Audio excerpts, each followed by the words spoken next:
शब्द का बहुत बड़ा प्रभाव होता है। वो नर्तकी इस भाव से गा रही थी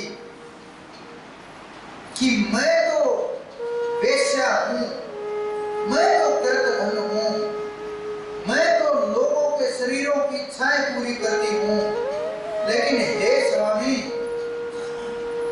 आप तो ब्रह्मचारी हैं, आप तो पूर्ण पुरुष हैं, आप तो महात्मा हैं, आप तो जागे हुए हैं, आप तो आत्मा में स्थित हैं, आप तो चेतना हैं।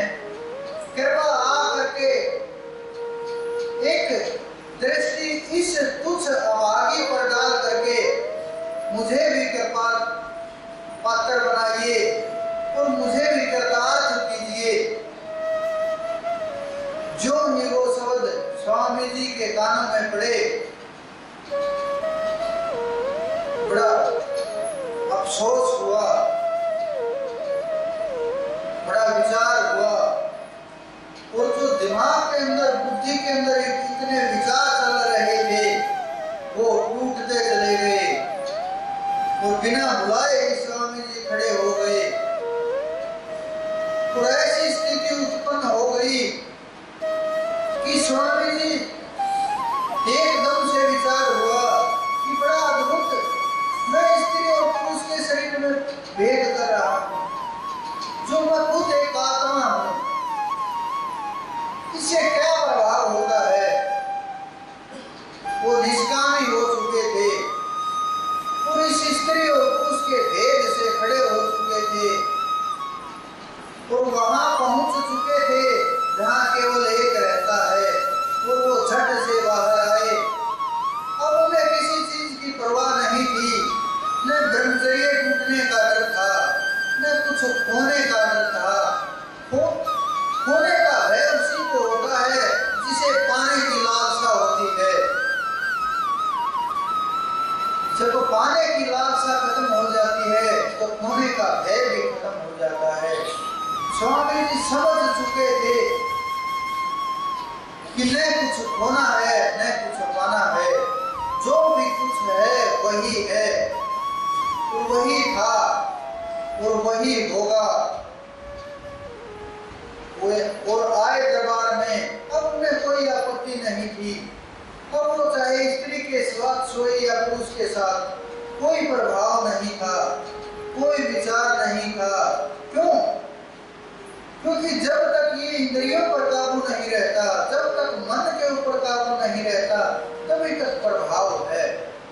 लेकिन जब हम इन सब से ऊपर उठ जाते हैं तो बहुत दूर चले जाते हैं। अब वो स्वामी जी नहीं थे जो भयभीत थे नारी से, वो नहीं थे जो काम से डर रहे थे, अब वो जागे हुए महापुरुष थे। अब और तेज बढ़ चुका था, अब और बुद्धि ऊंचाइयों को छू चुकी थी, चेतना और ऊपर उठ चुकी थी। अब वो कहीं भी किसी तरह से भी रह सकते थे। लेकिन जो कृष्ण, राम से भी श्रेष्ठ कहूंगा उनको, राम के साथ भी उनकी तुलना, देखो तुलना करना, संत महात्माओं की भी तुलना ठीक नहीं है, लेकिन अवतारों की तो तुलना बड़ी। लेकिन मैं क्या करूं, ये संसार ही कृष्ण को पूर्ण रूप से स्वीकार करता है। राम को, जो राम को मानने वाले हैं, राम जैसा मर्यादा पुरुषोत्तम आज तक इस संसार में नहीं हुआ, नहीं होने की आस।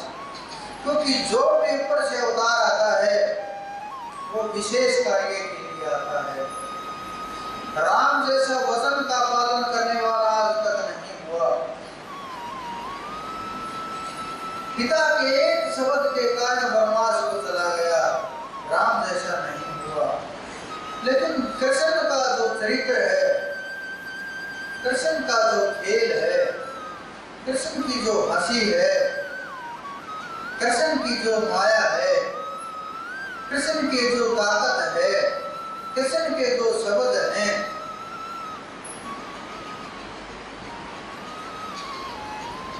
कृष्ण का जो रास है,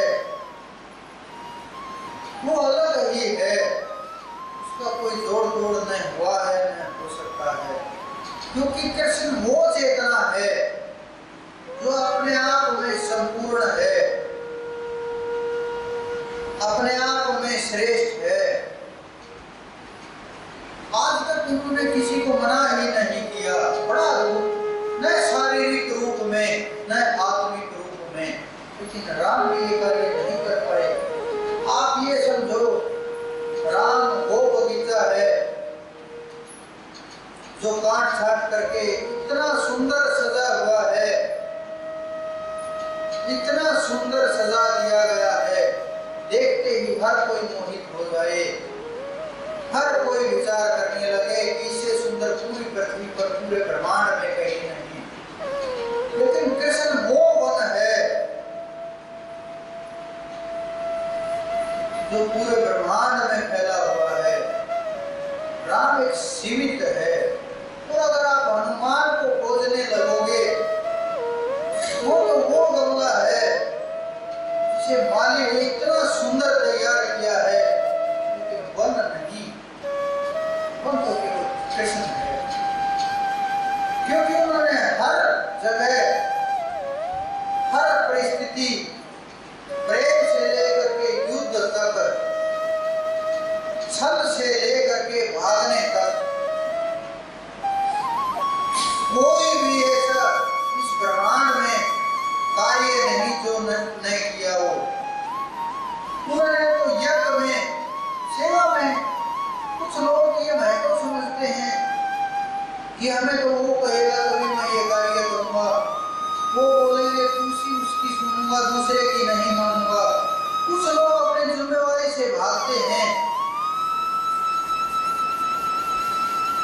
कुछ लोग दिखावा ज्यादा करते हैं, कार्य कम करते हैं,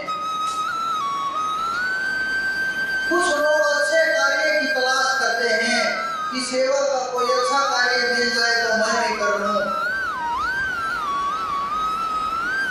तो भिन्न भिन्न प्रकार के, भिन्न भिन्न व्यक्तियों के लोग हैं, हर समय होते आए हैं, लेकिन जो कृष्ण ने किया है, आप विचार करना, यज्ञ के अंदर उस समय ये थाली का कम प्रचलन था, पत्तों के ऊपर भोजन कराया जाता था, बड़े बड़े पत्तों के ऊपर। उन्होंने वो झूठे पत्तल तक उठाई हैं श्री कृष्ण ने यज्ञ के अंदर। आप इससे शायद आज जितने बैठे हैं छोटा कार्य नहीं मानते होंगे कि सबसे छोटा कार्य यही है, लेकिन मेरे इष्ट ने ये भी कार्य किया है। ऐसा संसार में कोई कार्य नहीं जो उन्होंने नहीं किया। तो सेवा का भाव देखा जाता है, कार्य नहीं देखा जाता, क्योंकि कार्य जब देखा जाए, अच्छा कार्य तो कोई भी कर देगा, किसी को दान देना है कोई भी दे देगा, किसी को भी उठाओ और वो तो वही तैयार है, कुछ भी ले लो। लेकिन जो सेवा का भाव है वो हर जीव के बस की बात है। किसी को किसी कार्य के लिए, किसी को किसी कार्य के लिए, लेकिन जो जिस कार्य के लिए उपयुक्त है, ये नहीं समझे कि ये छोटा कार्य है, ये बड़ा कार्य है, मैं इस कार्य के करने से छोटा हो जाऊंगा। अगर उसे ये